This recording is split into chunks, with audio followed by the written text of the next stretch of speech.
Hola, hola. Saludamos a todas las personas que nos acompañan hoy aquí en Entrevistas y Letras con Silvia Rivera. Yo soy Silvia Rivera y este es un espacio creado por el grupo editorial Letras Negras.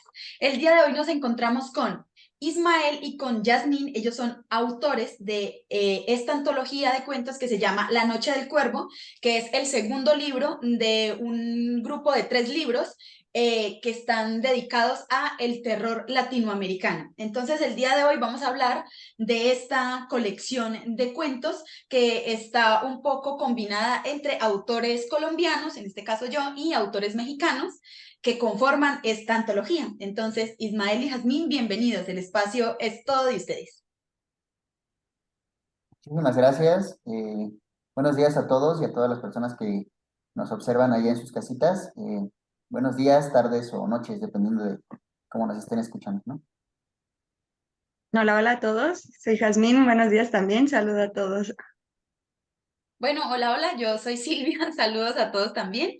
El día de hoy tengo como una oportunidad muy bella y es que no es solo estar aquí generando este espacio de divulgación literaria, sino también haciendo parte activa como escritora, que eso es algo que no me había pasado hasta este momento y estoy muy contenta no solamente de ser entrevistadora, sino también de tener la oportunidad de estar siendo entrevistada por Jazmín y por Ismael, que son también autores de esta antología que está publicada con el sello editorial Letras Negras, porque es, como les dije, es dedicada al terror. Yo creo que para iniciar me gustaría que nos presentemos. Nosotros ya nos habíamos conocido en el tallereo de este cuento, pero me gustaría que las personas que estén aquí conozcan un poquito de quién es Ismael, quién es Jazmín y cómo llegan a las letras y cómo llegan a escribir terror. Ok, Jazmín, por favor, Ok, no hola, se lo... bueno. Ok, ok, bueno, yo soy Jazmín, soy de México. Bueno, yo, de hecho, primero empecé con una carrera en diseño gráfico, una licenciatura técnica en diseño gráfico. Ya de ahí, pues, me llamó mucho lo que es más lo que es el cine, el guión. Entonces, me decidí entrar a una licenciatura en creación literaria por parte de la Universidad Autónoma de la Ciudad de México. Ahí, bueno, mi tirada era más hacia la poesía, según yo, pero pues creo que no me funcionó mucho. Entonces, empecé a escribir cuentos, pero entre el cuento, bueno, yo empecé como a buscar mi estilo, mi forma, lo que me gustaban. Y bueno, en este caso, como mis papás siempre me inculcaron la literatura, pues mis primeros libros fueron como fantásticos. El que me acuerdo mucho es el de Viaje al Bosque, que bueno, era de gnomos, duendes y todo esto, ¿no? Ya de ahí como que me brinqué más a lo que es la literatura ya más de terror, fantástico, sobrenatural. Y bueno, de ahí, pues nunca me había animado a publicar hasta más o menos en el 2014, 2015, que publiqué en una antología que se llama Suspenso entre Mujeres. Y bueno, ya de ahí dije, bueno, pues igual empezar a trabajar en lo que es el cuento. Y empecé como a hacer como varios bocetos. Y cuando se abrió esta oportunidad en Alas de Cuervo, pues dije, no, no, pues vamos a ingresar igual para seguir trabajándolo. Como ya había acabado la licenciatura, ahorita estoy en otra carrera en administración, pero bueno, siempre, pues lo que más me ha gustado es ahora sí que las letras. Ajá. No, mujer, pero tú haces de todo. Qué fuerte, Sí. me encantan las personas que pues, no tienen miedo de todo el tiempo estar aprendiendo algo nuevo. Creo que tener profesiones diferentes a la creación literaria enriquecen muchísimo la forma en la que uno escribe, permean muchísimo la forma en la que usted entiende la literatura y cómo construye eso que quiere crear y que es muy propio. Eso de nutrirse de otras profesiones, de otras energías, ayuda a que su literatura tenga como un espacio de distinción. Creo que solo dedicarse al hecho literario hace que uno esté más enfocado como en tener buenos referentes que vienen propiamente de la literatura y termina uno emulando de alguna forma la forma de escribir de la gente que uno admira. En cambio, cuando uno tiene otras profesiones, se siente más permeado por esos entornos y por esos por esas otras visiones que tiene el mundo y empieza a crear como un rinconcito de escritura que es muy propio. Exactamente.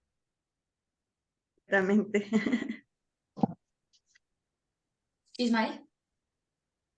Muchas gracias. Pues primero, qué admirable, Yasmín.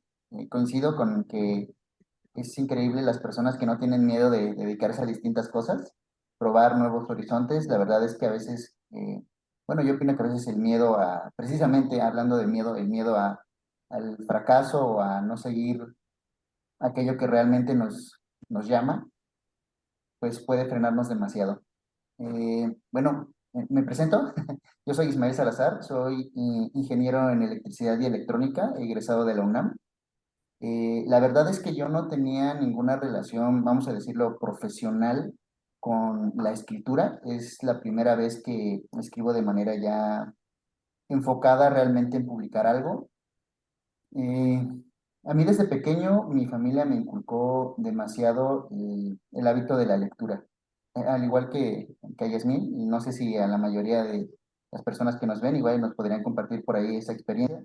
Creo que fue en mi caso fueron mis padres y una tía a la cual recuerdo con mucho cariño que nos inculcaron ese hábito de la lectura y yo empecé personalmente con cuentos. Recuerdo mucho, por ejemplo, El Príncipe Feliz. Bueno, era una antología de cuentos infantiles que ahora que lo pienso no eran tan infantiles como uno podría pensarlo, porque por ejemplo venía El Príncipe Feliz, El Soldadito de Plomo, quienes lo hayan leído por ahí pues entenderán que no son historias con un final tan quizá acogedor para un niño, aunque en ese momento me gustaba mucho pues imaginarme las historias y ver sobre todo las ilustraciones de los libros, ¿no? Poco a poco fui cambiando mi gusto hacia ahora historias de ciencia ficción. Y así fue como conocí a Julio Verne. Creo que él fue el primer autor que realmente me impulsó a que yo quisiese escribir algo. Y esto fue como a los 8 años más o menos. Yo comencé a escribir pequeños cuentos a esa edad y todavía los tengo por ahí guardados en algún lugar, esos primeros cuentos que escribí. Pero era solamente un hobby, o sea, yo no pensaba que realmente pudiese algún día llegar a publicar y no era algo que realmente, o sea, sí me movía, me gustaba, pero no había tocado una fibra tan sensible dentro de mí como cuando conocí a Lovecraft. Yo tendría por ese entonces como unos 10 años en la primaria, no sé, aquí en México, ahí por allá de los 2000 quizá 2005 2004 pasaban en algunas escuelas públicas vendiendo unos pequeños libritos, eran como de ese tamaño, sí, muy delgaditos, y nos los dejaban como en 10 pesos mexicanos en ese entonces.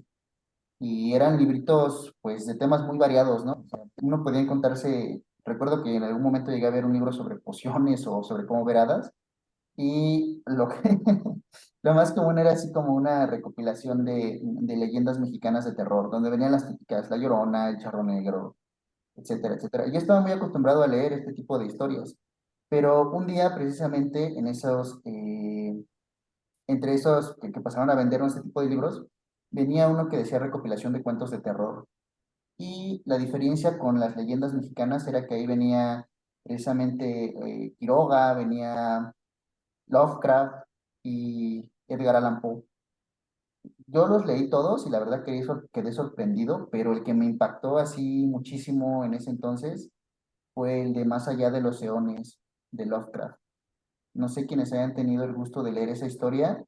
Si no la han leído, se las recomiendo, pero pues para mí en ese momento fue algo muy impactante. Yo tenía relación con el terror y con el género del horror, más que nada por el cine y por los videojuegos. Me considero alguien fanático de la cultura de los videojuegos y del cine, entonces esa era como mi máxima influencia.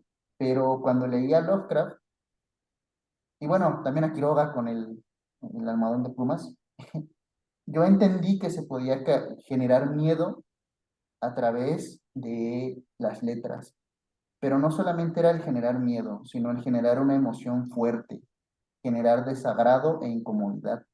En ese entonces no lo razoné de esa manera, solamente fue así como de, wow, qué incómodo es esto, qué sorprendente, pero conforme fueron pasando los años y me fui metiendo más en el terror, pues entendí que se pueden generar emociones muy fuertes a través de las letras y que estas emociones muchas veces son reflejo de lo que nosotros mismos sentimos.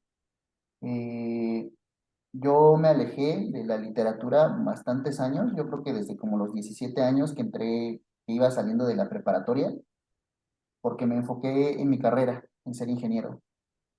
Debo decir que pasé por una pequeña etapa como de depresión, es algo complicada, más bien fue algo complicada, y yo volví a encontrar este refugio en las letras, volviendo a leer, pues de nuevo todos esos libros que había estado coleccionando durante tantos años y que se estaban acumulando polvo ahí mientras me enfocaba en otras cosas. Eh, Antes de conocer precisamente a Alas de Cuervo, yo ya estaba pensando en escribir, estaba trabajando en una pequeña novela en la cual sigo trabajando actualmente, pero cuando publicaron esta oportunidad que teníamos de participar en un taller con la oportunidad de llegar a publicar un cuento, dije, bueno, quizá esta sea como la señal que me está mandando el universo o la vida, vamos a intentarlo. Y pues aquí estamos. Los caminos de la vida no son como uno los piensa. Exacto, ha sido una larga trayectoria.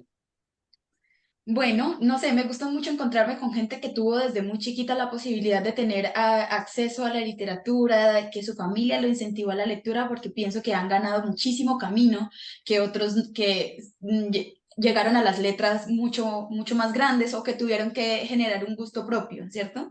Como que decir, bueno, no, yo quiero hacer esto por mí y que tenía uno que conseguirse un libro solo y hacer su lectura solo porque no tenía como ese incentivo en su familia o en el colegio tampoco te ponían a leer cosas muy divertidas.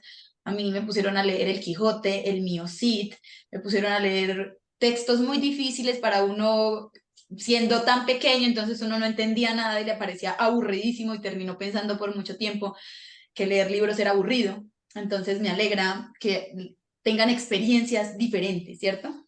Me alegra mucho saber porque esto también le da como mucha riqueza a la forma en la que la gente escribe, porque se nota que están atravesados por una pasión genuina por las letras y eso me gusta, se nota. Creo que puedo rastrear a esas personas que tienen como esa sensación tan entrañable. Conozco a Irene Vallejo, que escribe El infinito en un junco, que se los recomiendo, que es un texto que habla sobre el origen de los libros y qué mujer tan apasionada y tan enamorada de los libros que cuando uno lee lo que ella escribe uno dice, esta mujer nació para esto, esta mujer realmente nació para hablar de los libros, para enamorar a otros de lo que significa tener un libro y de la importancia que tienen a nivel social conservar los libros, es decir, por más que las tecnologías hayan venido a ocupar un poco ese espacio, tener libros, según ella, tener libros garantiza a la humanidad poder recordar su historia, incluso en los momentos de más crisis, porque los libros han sido perseguidos por miles y miles y miles de siglos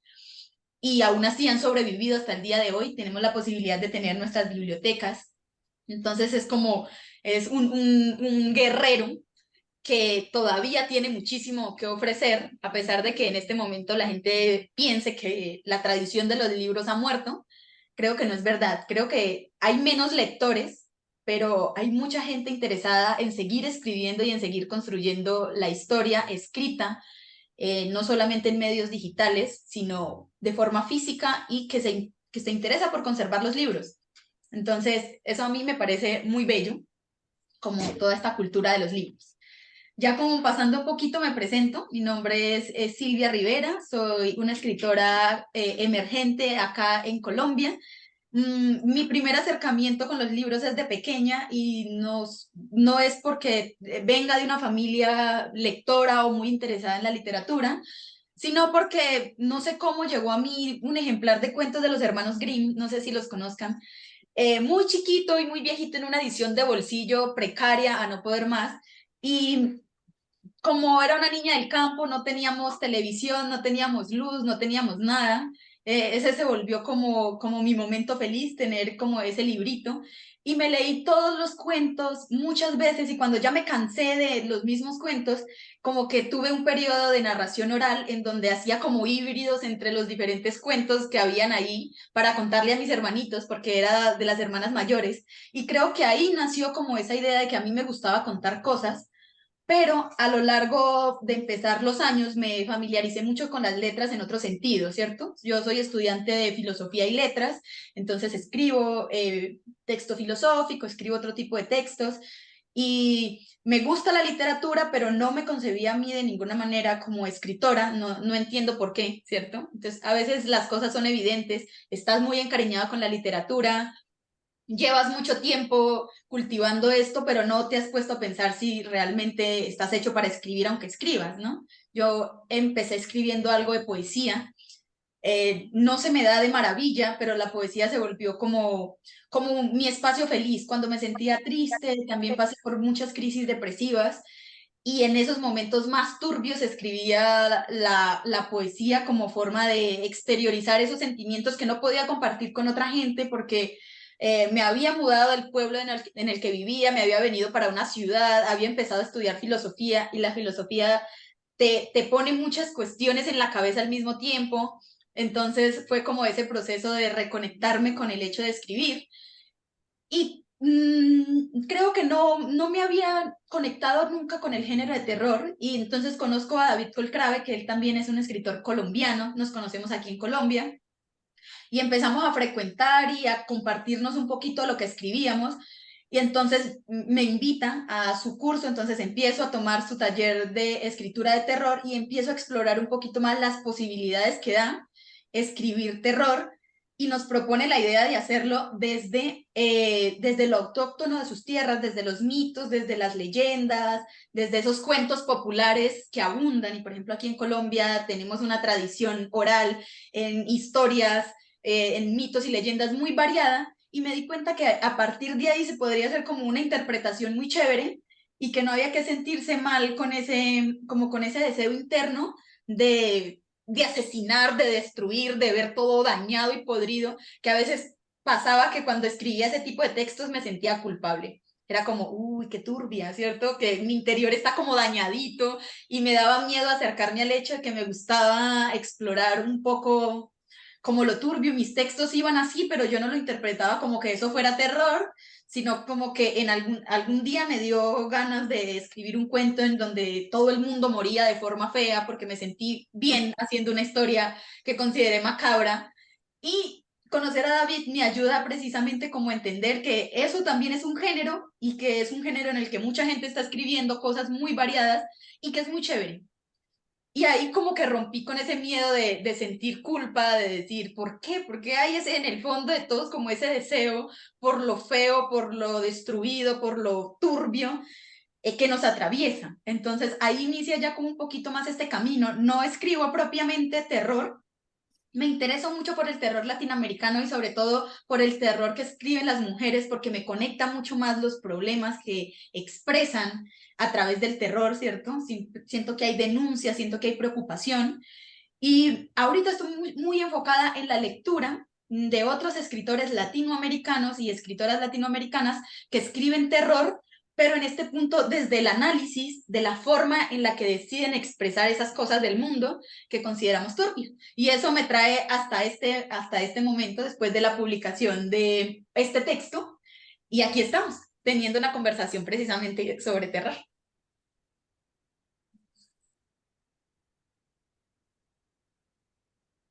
Pues con respecto a eso que comentas, sobre la forma en cómo se expresa, se utiliza el terror para expresar ciertas problemáticas, eso es algo muy interesante que yo sinceramente no había notado. Yo estaba muy influenciado por el terror que venía de Europa, de Estados Unidos. Stephen King creo que es lo más famoso, lo más comercial, por así decirlo. Y no es sino hasta que me encuentro precisamente en este taller de cuento con todos ustedes, que empiezo a realmente analizar cómo el terror, el latinoamericano específicamente, se utiliza de una forma este, pues para contar ciertas problemáticas, ¿no? ¿Cómo puede ser utilizado para contar ciertas problemáticas? Porque el terror, por ejemplo, que venga de Estados Unidos, por ejemplo, claro que es un terror, vamos a decirlo, muy específico, pero a veces se siente como que no nos está hablando a nosotros. Se siente evidentemente que le están hablando a su población, a un grupo de personas en específico con sus propias problemáticas, que creo que es uno de los grandes problemas también del terror, por el que a veces no se le toma tan en serio, como que piensan que se vuelve algo muy hollywoodense. Creo que ciertas películas hollywoodenses han creado un pequeño daño por ahí al terror y como que la gente piensa y dice, ah, terror son solo fantasmas y vampiros y ya. Pero hablando de Latinoamérica, creo que tenemos por un lado, una gran riqueza, como bien lo mencionas, en cuanto a leyendas, historias y mitos. Yo personalmente basé el cuento que publiqué con ustedes, yo lo basé en una historia que me contaba mi abuelo. Es una historia relativamente común por lo que por lo que estuve después averiguando, es una historia como contada muy común en territorio mexicano, que es un tesoro en una cueva, un tesoro oculto en una cueva, protegido por algún ser demoníaco o alguna entidad fantasmal o tétrica. Pero obviamente mi abuelo me lo contó con sus propias modificaciones, con sus propios, pues sí, vaya, los propios conocimientos que él tiene, él viene de Michoacán, entonces como que le puso su propia cosecha en esa historia que él nos contaba, y de ahí yo tomo la base para formar mi historia. Eso por un lado, que tenemos una gran riqueza cultural, que me parece que en perspectiva no se ha explorado, al menos en el sentido del terror, no se ha explorado propiamente o no se le ha puesto la atención que merece. Y por el otro, muy a mi pesar, creo que Latinoamérica, su historia está escrita con sangre. Entonces tenemos muchísimas historias de dolor, de tristeza. Por ahí, de hecho, David me convocó a hacer un manifiesto, me parece, de terror, al cual yo me suscribí también, en el cual él mencionaba que, que bueno, Latinoamérica es como una historia de terror, ¿no? En algunas ocasiones. Tenemos este ente oscuro que no sabemos en qué momento nos va a atrapar y va a acabar una consecuencia trágica.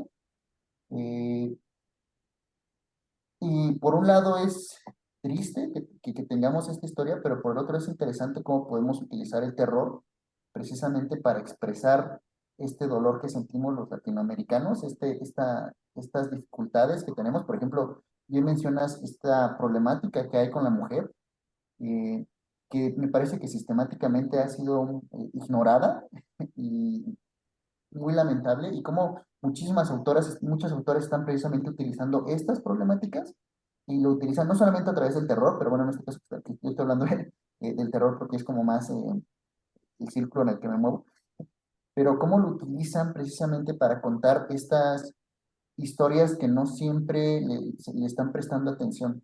Es una forma muy interesante de que voltemos a ver qué es lo que está pasando. Digo, no estoy diciendo tampoco como decían que, como bien dijo también David, no estamos diciendo que quizá el terror vaya a salvarnos, pero de alguna manera el terror nos va a ayudar a liberar un poco de esta carga que sentimos. Es lo que yo pienso.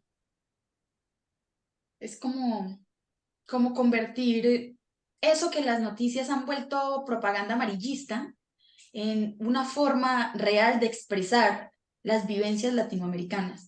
Creo que México es un país que tiene muchísimo trabajo en torno al terror, muchísimo más del que se hace en Colombia. Se consume y se escribe más terror en México que el que yo he podido ver acá, y sobre todo mujeres. Eso me encanta. Hay muchas mujeres escribiendo terror en México y lo hacen desde todos estos puntos olvidados, ¿cierto? Desde el maltrato a la infancia, desde el maltrato a la mujer, desde las desaparecidas, desde las historias mitológicas de mujeres que han sido vistas como las malas a lo largo de la historia, y todo esto que son problemas que atraviesan propiamente a Latinoamérica, lo han convertido en historias que te permiten sentir una cantidad de emociones nefastas con las que uno se encuentra a diario, pero expresadas de forma muy bella, muy poética, y con un mensaje de fondo que arrasa con toda esta idea amarillista de que estamos cansados de la violencia, sí, estamos cansados del mal que hay en Latinoamérica, pero es porque todos los días nos despertamos a ver una noticia horrorosa y amarillista.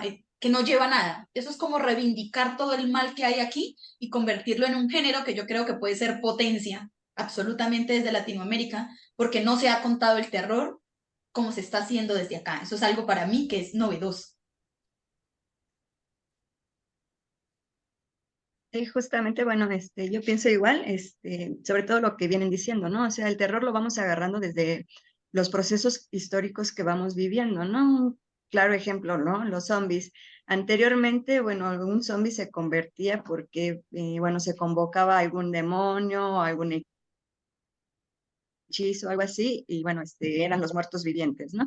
Y ahorita el miedo de la humanidad, bueno, es lo de las enfermedades y estas cuestiones, y ahora los zombies se transforman a raíz de, según esto, de algún contagio, alguna enfermedad, algún virus, y lo mismo está pasando, ¿no? O sea, aquí, sobre todo, como dicen, ¿no? En Latinoamérica, todos estos conflictos que hemos vivido, la violencia, ahorita con temas del narcotráfico, o sea, retomar toda esta cuestión histórica y volverla a una historia, ¿no? Y bueno, y también es interesante porque sí, si bien ya estamos muchos cansados del amarillismo, de que otro muerto, de que otra secuestrado y todo esto, al escribirlo, bueno, decía Stephen King, ¿no? Nos gusta leer el terror, estas historias porque es ficción al final de cuentas. Entonces creo que es muy importante como sí retomarlo, pero darle otro giro, otra forma de verla, si bien al final de cuentas sí sigue siendo violencia, sí sigue siendo terror, porque al final de cuentas es un terror muchas veces vivir en esta situación, ¿no? Que el narcotráfico, que ya que otra vez una balacera, que ya secuestraron a alguien más, ya es terror vivirlo de esa manera. ¿Por qué no darle este giro en una forma literaria, ¿no? De ver las cosas diferentes, pero que al final sí retoman lo que es la historia. Claro, o sea, se presentan muchas posibilidades porque esto se convierte también en una forma de contar lo que el mundo no quiere escuchar o no está dispuesto a contar. Por ejemplo, la violencia sistemática que han sufrido las mujeres se ha considerado algo que cuando se habla de forma seria de este tema, la gente cree que no, que los hombres serían incapaces de cometer todos estos actos atroces y que los movimientos feministas y que este tipo de movimientos realmente está exagerando, ¿cierto? Y no se le ha permitido a la mujer tener una voz libre, y por eso me encanta tanto el hecho de que las mujeres se apropien de el terror y no emulen al terror occidental, por así decirlo. Si bien nosotros estamos muy occidentalizados, esto se ha vuelto como un espaciecito en donde se puede contar lo propio, lo íntimo y el mal que habita en esos lugares comunes que habitan las mujeres. Y he tenido la posibilidad en los últimos meses de leer muchísimo terror mexicano, muchísimo. Prácticamente más de la mitad de las entrevistas que he hecho acá han sido escritores mexicanos que escriben terror, porque se está escribiendo muchísimo. Y he visto todas las perspectivas de los problemas enmarañados en diferentes temáticas, enmarañados en diferentes sentimientos, con diferentes prosas, con diferentes maneras de entender los problemas. El terror a través de los cuerpos muertos. Me encontré a un escritor que se ponía en el punto de enunciación de un cuerpo muerto. ¿Qué derechos tiene en el mundo un cuerpo muerto? Cuando pierde el espíritu, nuestro estuche no vale nada. ¿Qué pasa con todos esos cuerpos que están vagando por el mundo y crea toda una estética en torno a cómo se siente un cuerpo que ya no está vivo? Y eso me pareció a mí como tan hermoso y tan brutal. Te encuentras con este tipo de sensaciones que no te habías imaginado siquiera y que lo que hacen es retratar a México. Y entonces he visto cantidades de formas de retratar a México que me han sorprendido mucho y me han motivado precisamente a interesarme más por este género y a querer construir algo desde mi propio punto de enunciación, desde esas vivencias que he tenido, pero encontrándome con estos puntos de otros escritores, ¿cierto? Que no son el boom latinoamericano, que no son los escritores de culto del terror, sino que son los contemporáneos, la gente que al igual que tú, que yo, están en este momento trabajándole a sus textos y están construyendo algo nuevo que está cimentando, creo yo, ese impulso que requiere el terror en Latinoamérica para convertirse en algo que llegue a todos lados, ¿cierto? Y que se está escribiendo con la intención de hablarle a otra gente de Latinoamérica, Eso he notado en los textos que hemos leído y en sus textos está el interés por hablarle a la gente de acá, ¿cierto? Creo que el interés de hace un tiempo en América Latina era tratar de sentir aprobación de los europeos, ¿cierto? Del exterior. Si usted era escritor, tenía que sí o sí salir de Latinoamérica, ir a Europa y publicar en Europa para que los europeos dijeran, sí, te validamos como escritor latinoamericano. Yo siento que esa necesidad, y al menos en este género, está muy dejada de lado. Siento que el hecho de incluir la jerga, de narrar los territorios, de narrar las problemáticas de aquí, pone un punto de decir, estoy hablando de Latinoamérica y para latinoamericanos.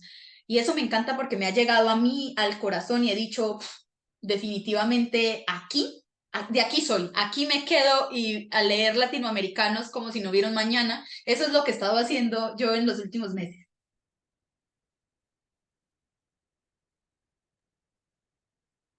Precisamente hablando desde mi experiencia, les comentaba que yo pasé por una etapa de una depresión y precisamente cuando yo empiezo a salir de la depresión y empiezo a involucrarme de nuevo en la literatura, creo que yo me encontré con no recuerdo cómo decirlo, pero es un video en una clase magistral que dio Mariana Enríquez, me lo encontré en YouTube. Y yo quedé completamente enamorado de la prosa de Mariana Enríquez, la forma en la cual ella escribe, y para mí fue un despertar tremendo, precisamente por eso que mencionas, de cómo yo sentí por primera vez que realmente me estaba hablando un autor latinoamericano a mí, a otro latinoamericano. La forma en cómo narra se siente de una manera muy familiar, a pesar de que somos de países distintos. La forma en cómo ella narra sus historias te hace sentir de alguna manera que estás familiarizado con todo, no te sientes ajeno. Creo que es algo que pasaba mucho antes, te sentías un poquito ajeno a esas historias, o sea, yo lo comparaba mucho como estar viendo una película, pero bueno, estar leyendo una película, porque era como que yo soy el espectador únicamente y allá está la historia pasando. Pero a diferencia de lo que he estado viendo ahorita, precisamente, como bien lo mencionas, es eh, cómo nos sentimos incluidos dentro de la historia, precisamente porque al ser contemporáneos, pues estamos de alguna manera todos viviendo la misma situación, tenemos temores muy parecidos, desgraciadamente lo que afecta a Latinoamérica, pues tenemos problemáticas económicas, problemáticas sociales, precisamente de seguridad, todo esto que nos hace sentir el mismo temor a los latinoamericanos, pero al mismo tiempo la misma unión. No solamente es el temor, sino que nos sentimos unidos como una gran cultura latina. Y estos autores, por ejemplo, Mariana Enríquez, que yo de verdad la admiro muchísimo, cómo logró hacerme sentir dentro de la historia y hacer sentir que me estaba hablando a mí por primera vez. O sea, yo no estaba sintiendo, no me sentía ajeno. Y eso para mí fue un despertar tremendo, que dije, bueno, creo que este es el tipo de historias que quiero crear, quiero dejar, precisamente por lo que yo comentaba, o sea, yo fui muy influenciado en su momento por Lovecraft, por Stephen King, y creo que es como que algo que le pasa a muchos, por lo que yo tuve la oportunidad de hablar con algunos autores hace un tiempo, y creo que a algunos les pasó eso, en algún momento de su vida fueron muy influenciados por estas historias. Entonces, yo escribía de una forma que se parecía o que intentaba emular precisamente el cómo escribía Lovecraft, precisamente porque buscaba el reconocimiento, quizá algún día cuando fuesen publicadas mis obras, buscaba el reconocimiento europeo, el reconocimiento americano, lo cual no está mal si alguien quisiese tener ese reconocimiento, pero creo que es importante dejar de un poco, como bien mencionas, dejar eso de lado, que no sea nuestro objetivo principal y empezar a contar nuestras propias historias, ¿no? Porque nos enfocamos mucho, eh, como bien menciona Jazmín, ¿no?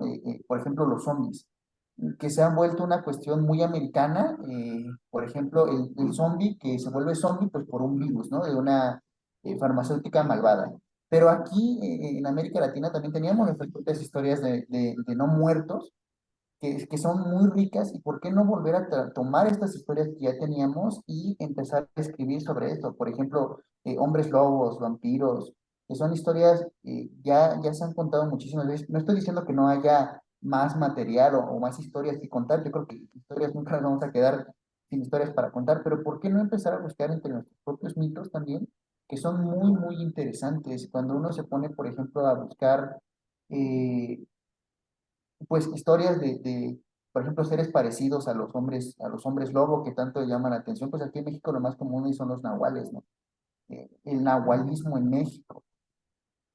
Y no solamente verlo desde el punto de vista de criaturas que se transforman en seres demoníacos, sino en la parte humana que hay detrás de estas historias, qué giro le podemos dar para que nos hagan sentir eh, de nuevo conectados con nuestras raíces, un poquito conectados con nuestras raíces, un poco más desconectado del europeo, que creo que nos ha afectado bastante, más conectados con nosotros mismos, pero no solamente con esas raíces prehispánicas, sino con quiénes somos actualmente, ¿no? Que actualmente pues somos una gran mezcla de muchísimas culturas, pero nos hemos olvidado un poquito de eso y hemos tomado un poquito de identidades europeas. Eh, pero creo que este es el momento de tomar nuestras raíces prehispánicas sin negar esa mezcla que tenemos de culturas. Eso es a lo que me refiero. Podemos convivir, podemos hacer que ambas partes convivan, nuestras raíces y al mismo tiempo nuestra gran riqueza cultural, y conectar con los demás territorios latinoamericanos precisamente de esta manera.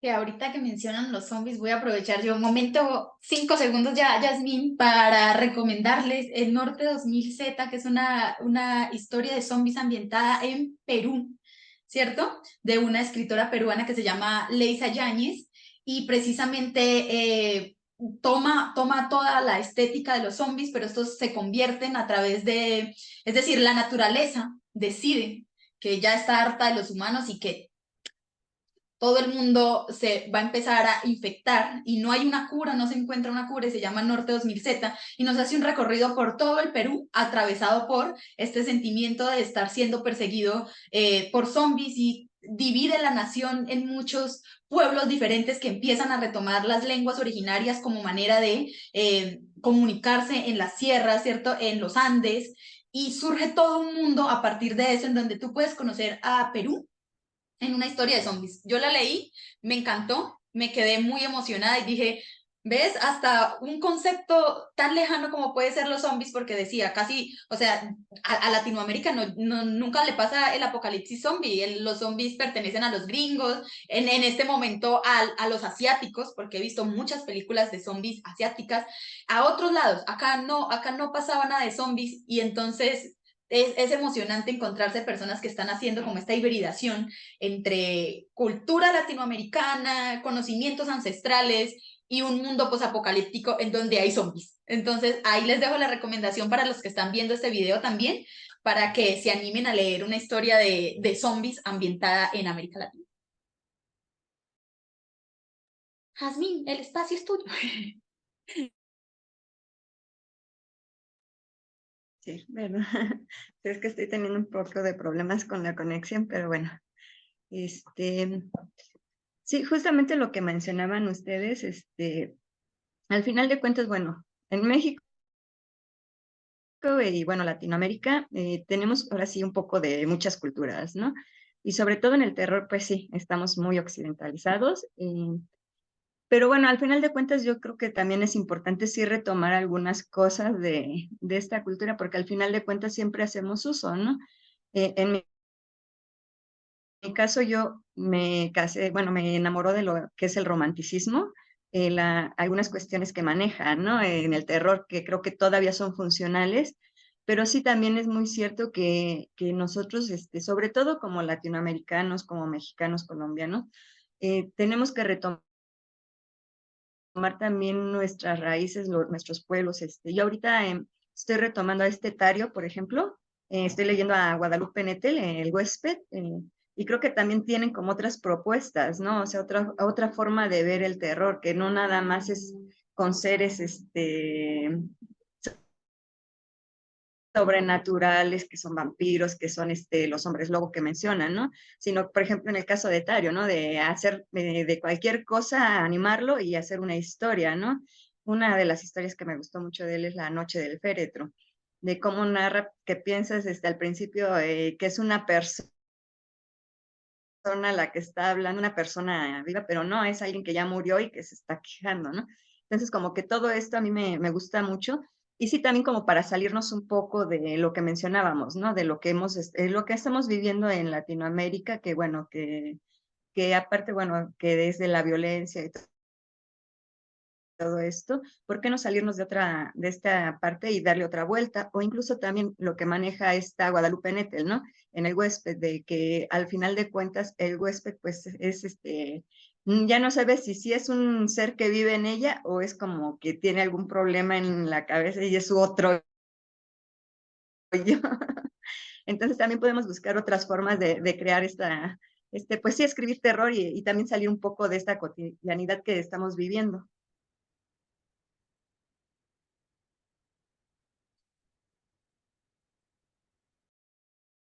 Bueno, ¿qué les parece si aprovechando como toda esta organización que hemos hecho de cómo entendemos el terror latinoamericano, que es lo que venimos haciendo, ¿no? Como contándole al público desde qué punto entendemos el terror latinoamericano, hablamos un poquito de los textos que publicamos en esta antología de cuentos y cada uno trata de anclar esto que hemos hablado a la construcción de su texto para que veamos cómo fue que nos fuimos sintiendo entrelazados entre esta estética del terror latinoamericano y nuestra propia escritura de terror desde sus propias experiencias. Como les digo, yo no soy propiamente una escritora de terror, pero me dejé encantar por el género. Creo que tuve, al tener una influencia latinoamericana, mi primer acercamiento propiamente al terror, como dije, fue con un texto de David Colcrave, con historias que están ambientadas, algunas en la ciudad donde vivo. Entonces dije, hay alguien aquí al lado mío que está escribiendo este tipo de historias, ¿por qué no darme la oportunidad de no tenerle miedo a esa oscuridad que hay como dentro de todos? Entonces, como quieran empezar, hablar un poquito de sus textos, que es Olvido y Cueva, y el mío Moan. Entonces, como quieran empezar, los escucho.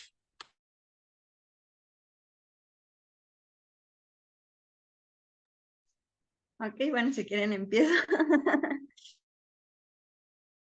Bueno, como nadie dice nada. Ok, ¿me cuentas el de Olvido? Bueno, yo retomo aquí en lo que comentas, ¿no? Uno, pues sí, es esta cuestión de que vivimos en México, que es la violencia, el secuestro, que en sí, bueno, la historia se basa en eso, pero nos damos cuenta al final. Otro, bueno, a mí, como nos comentaron, ¿no? Hay que buscar un terror basado en una leyenda, basado en un mito de que más te guste, ¿no? Pero pues yo decidí retomarlo más bien, si bien hay muchos mitos, leyendas en los que hay niños incluidos, pues yo dije, bueno, a mí sí, o sea, si a mí me dicen, se te aparece un niño como fantasma, pues sí me da miedo. Pero dije, ¿y ahora qué pasaría? Porque, bueno, al final de cuentas son niños, rompe con la inocencia, rompe con esta cuestión de cómo vemos a un niño, convertirlo en algo terrorífico, que caiga lo sobrenatural sobre él, pues sí, como que ya te rompe toda esta cuestión, ¿no? De verlo inocente, de la pureza. Entonces yo dije, bueno, ¿y qué pasaría si fuera un bebé?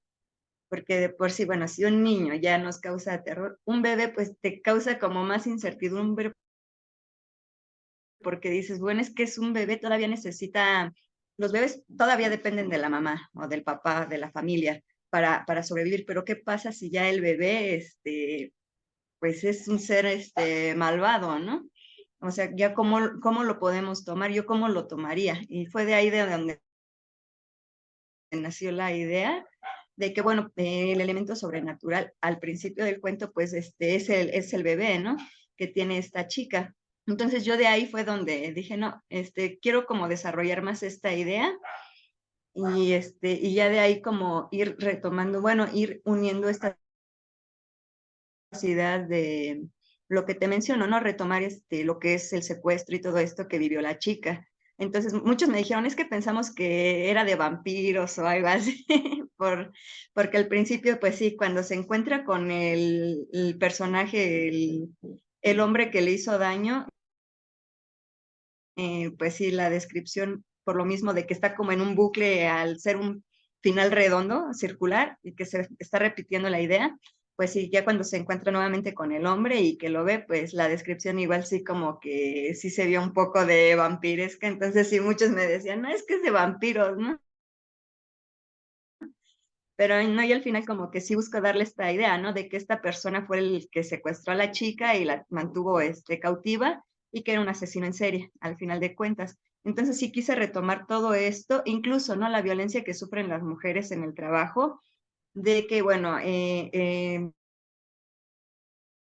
los años en los que se relaciona mi historia, pues era muy mal visto, ¿no? De que una mujer trabajando y aparte con un bebé, como que no. Entonces sí como que quise anclar todo esto y ya de ahí como sacar una historia de terror, pero no basándome tanto en la violencia, como que basándome más en la situación psicológica que ella vivía, sobre todo, ¿no? Porque después de vivir ahora sí que una,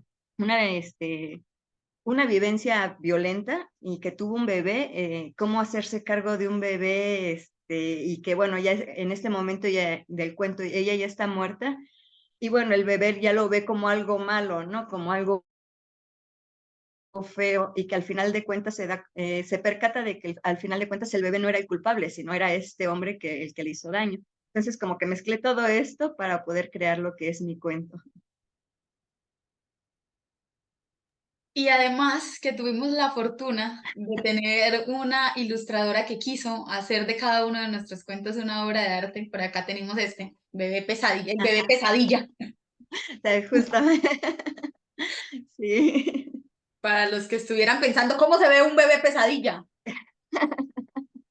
Muchísimas gracias a Obdulia, que ella fue la que nos hizo estas ilustraciones. Sí, gracias. Para ella. Y que me gusta precisamente de este cuento el hecho de que se jueguen con estas diferentes temáticas por las que atraviesa, por ejemplo, la mujer y que a veces son dejadas de lado o son, como tú dices, se enfoca en la violencia. Creo que la escritura de los hombres en el terror a veces suele caer un poco en esa sensación de queremos descuartizar mujeres a toda hora y queremos mostrar cómo le sacamos las tripas y cómo y es ese tipo de temáticas que se ha repetido a lo largo de la escritura de terror, que yo creo que la mujer reivindica un poco cuando se ocupa de problemas como el maltrato infantil, el maltrato a la mujer, ¿cierto? Las mujeres desaparecidas, todos estos temas que logra como una estética nueva, ponerlo desde otra perspectiva, rompe como con la tradición. Siento que las mujeres hemos tenido como esa tarea de romper con las tradiciones del canon, en este caso, y escribir cosas que son más íntimas, que tienen que ver con nosotras, pero que terminan expresando una realidad social sí o sí, de alguna manera. Y siento yo que eso es lo que le ha dado el plus al terror de las mujeres. Yo tuve la oportunidad de ser como revisora de textos acá dentro del espacio de la editorial. He trabajado con ellos algún tiempo y tuve la posibilidad de revisar los textos que venían a convocatorias de cuentos de terror. Entonces me tomaba el tiempo de ser muy detallada para encontrar patrones ahí y encontrar qué era eso de lo que se estaba hablando.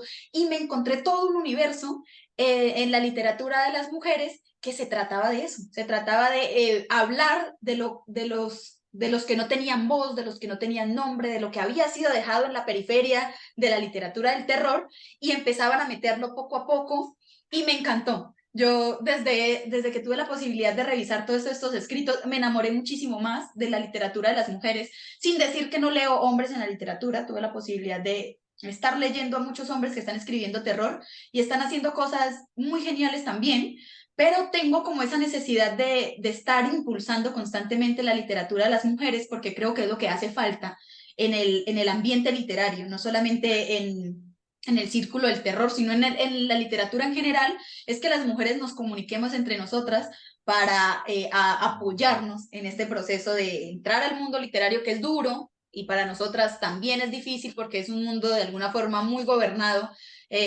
por lo masculino. Entonces, en ese sentido me gusta tu cuento porque es una reinterpretación también de la maternidad, de cómo se puede entender la maternidad, de cómo puede ser una maternidad que ha sido fruto de una cosa mucho más agresiva y más violenta, ¿cierto? Y cómo esas emociones por las que atraviesan las mujeres al momento de ser víctimas de un secuestro, al momento de estar enredadas en todo eso, pueden ser muy distintas cuando se narran a través de la perspectiva de una mujer. Agarran un tinte diferente y eso es muy agradable y creo que eso de tu cuento es algo muy especial porque aborda diferentes temas. En un solo cuento abordas diferentes temas que son muy, muy latinoamericanos y los conviertes en una historia en donde todo está mezclado y termina siendo muy aterrador. Aunque tú dices ahí que uno puede decir, ven, me estás haciendo guiño, guiño a que este personaje está medio sospechoso, creo que al final lo resuelves bien y se entiende el punto de sacarlo de esta idea de que es un vampiro, de que es una criatura acá más sobrenatural y lo asientas al hecho de, ¿sabes que es una persona que es mala porque es mala?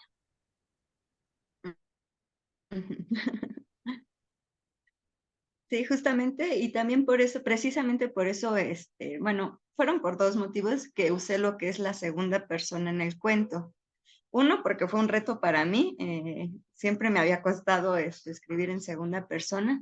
Y dos, para darle la voz a mi personaje siendo mujer, de lo que piensa, de lo que siente y poder llegar a este punto de, bueno, no solo transmitir el terror, sino ver a viva voz lo que como mujer ella está pensando, sintiendo y lo que ve, ¿no? Lo que vive en ese momento en el mundo.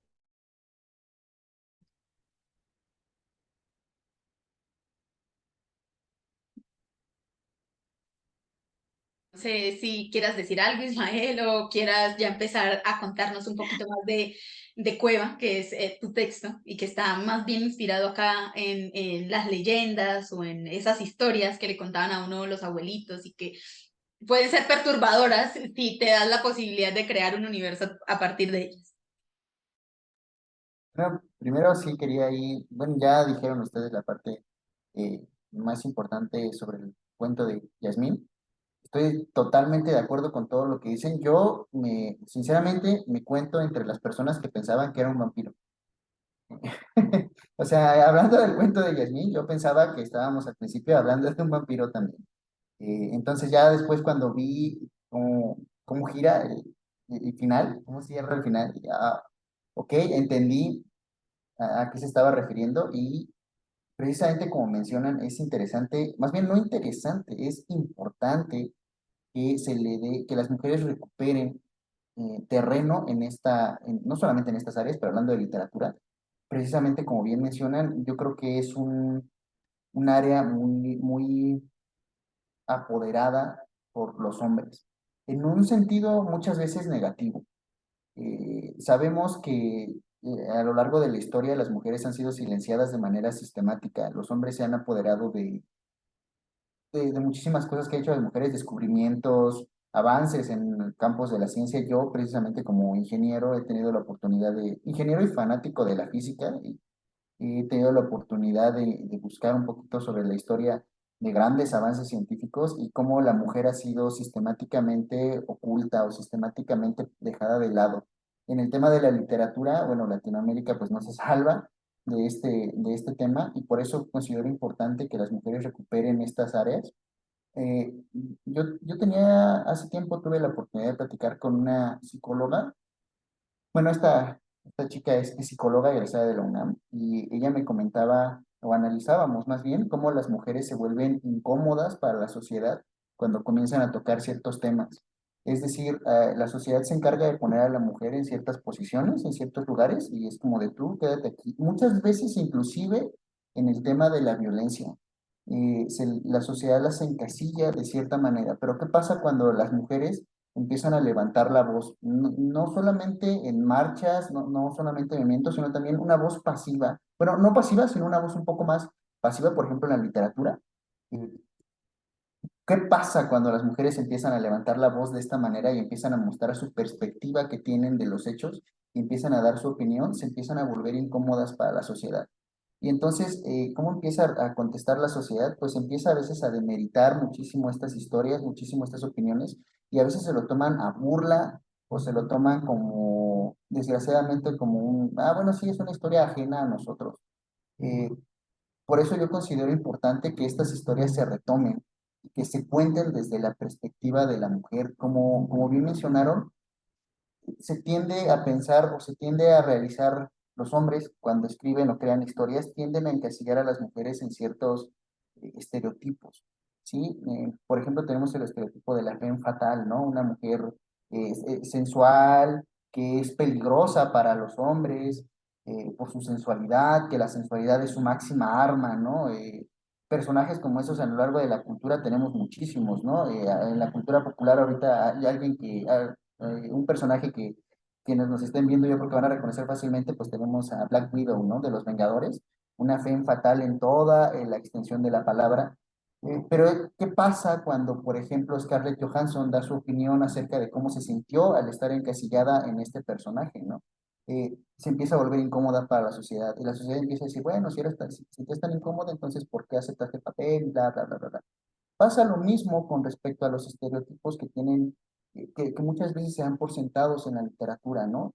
Se encasilla a la mujer de una manera. ¿Qué pasa entonces cuando queremos hablar de historias de mujeres cuya arma más grande es su propia inteligencia? ¿Qué pasa cuando hablamos de mujeres perspicaces o inclusive de mujeres que también tienen la fuerza física como su arma principal en estas historias? ¿Qué pasa con mujeres supervivientes en este tipo de historias de terror? Son dejadas de lado muchas veces. Por eso es importante que se cuenten estas historias. Yo lo considero algo admirable y tremendamente necesario para que vayamos borrando poco a poco esta historia de machismo que tenemos en tantos sectores de la sociedad, ¿no? Y hablando del cuento de Yasmín, la verdad es que es muy interesante cómo precisamente ella toca distintos temas, pero desde una perspectiva eh, de la mujer. Yo creo que, y espero que, que no vayan no se vayan a interpretar quienes están viendo quienes están viendo esta transmisión, no vayan a malinterpretar mis palabras, pero yo pienso que definitivamente hombres y mujeres tenemos perspectivas muy distintas de ciertas situaciones. Las vivimos de manera muy, muy diferente. La violencia laboral, por ejemplo, evidentemente es algo que sufrimos a ambos géneros, pero la forma en cómo la viven las mujeres y en cómo la viven los hombres, tenemos que aceptar que muchas veces las pone a ustedes en una posición de vulnerabilidad más grande que a los hombres. En lo laboral, en lo social, como por ejemplo las mujeres son juzgadas cuando tienen hijos, ¿no? Las mujeres solteras, vamos a hablar específicamente de ellas, y son juzgadas por la misma sociedad. ¿Cuántas veces no hemos visto que dicen, bueno, es que tú ya eres mamá, entonces tú ya dedícate a ser mamá? Desaparece la figura de la mujer más allá del ser madre y las convertimos como sociedad en mártires. La figura de la madre yo creo que es una mártir dentro de la sociedad mexicana y ese es el papel que se le ha dado. Tú eres madre y en ese momento te conviertes en una figura mártir. No puedes ser mujer, tienes que enfocarte en eso. Cosa que no pasa muchas veces en los hombres, ¿no? O sea, padres solteros que cómo se le juzga a la sociedad, pues muchas veces no. Creo que es una cuestión que va cambiando gradualmente, pero hay que aceptar que todavía estamos muy lejos de aceptar estas diferencias como sociedad. Y por eso es muy interesante cómo estas historias se cuentan desde su perspectiva. Eh, Como bien mencionaron, los hombres a veces tienden a poner a la mujer en el papel de te vamos a agarrar y te vamos a despedazar en las historias de terror, ¿no? La damisela en peligro, la que escapa de la bestia y luego llega el caballero a salvarla. Yo creo que no, yo creo que ya es hora de que vayamos dejando de lado estos estereotipos y se está realizando un gran trabajo en América Latina. Las autoras están haciendo un gran trabajo contando estas historias desde su sentir, desde su propia experiencia y mostrándonos cómo se debe de levantar la voz. Eh, yo creo que habrá muchas personas y sectores de la sociedad que se sientan incómodos cuando las mujeres levantan la voz de esta manera, pero precisamente eso es lo que buscamos, que se genere esa incomodidad a nivel social para que las personas empiecen a ver que hay algo mal. Y ese algo mal ha estado delante de nosotros durante muchísimos años y se ha dedicado sistemáticamente a ignorarlo. Entonces, muy bien ahí, me gustó mucho tu historia. Muchísimas gracias. Creo que a mí me gusta mucho tener en espacios en donde hay más mujeres y menos hombres la posibilidad de hablar con propiedad como mujeres, porque eso es un proceso, creo que es un proceso mutuo. involucrar a los hombres en cómo estamos entendiendo las mujeres el mundo y que el hecho de que se entienda de forma diferente el mundo no quiere decir que haya una superioridad en ese entender el mundo. Simplemente son dos partes que tienen que ir configurando el mundo, que en este momento podemos decir que hay más de dos formas de entender el mundo. Está toda la amplia forma en la que en la que la comunidad LGBT entiende el mundo también, ¿cierto? Que es algo que también hay que ir leyendo y hay que ir explorando. Por ejemplo, a mí me encanta mucho cuando las historias vienen atravesadas por mucha diversidad de personas y que dices, sí, realmente el mundo es así, el mundo no es de gente heterosexual a la que solamente le ocurren historias a estas dos formas de sentirse persona y que los escritores empiecen a narrar esto y que empiecen a ponerle voz, porque a veces pasa que se necesitan de esas voces externas para que las voces propias puedan ir teniendo fuerza, ir ganando un espacio. Porque a veces pasa que dices, no, yo no me voy a poner a hablar de esos temas porque a mí no me atraviesan, pero eso se vuelve un silencio colectivo en donde nadie le da la posibilidad a las personas que entienden el mundo así de simplemente expresarse. Y entonces empieza a haber un odio colectivo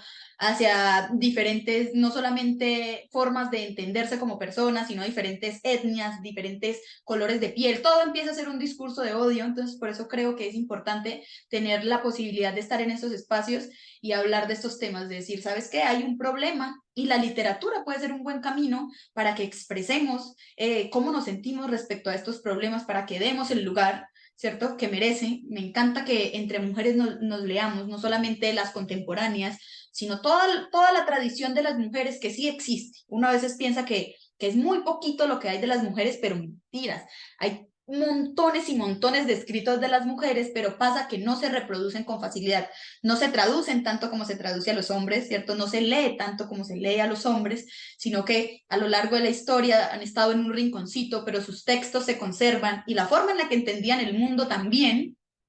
Y yo siento que es tarea de nosotras como mujeres también no olvidarlas, estar dispuestas a leerlas, y cuando uno lee a otra mujer, uno está permitiéndole que esa voz suene, que suene en mi cabeza y que la estoy escuchando y estoy conversando con ella. Esto es una frase que me encantó mucho y es conversar con las muertas. Es algo importante, conversar con nuestras muertas que ayudan a configurar lo que uno es hoy.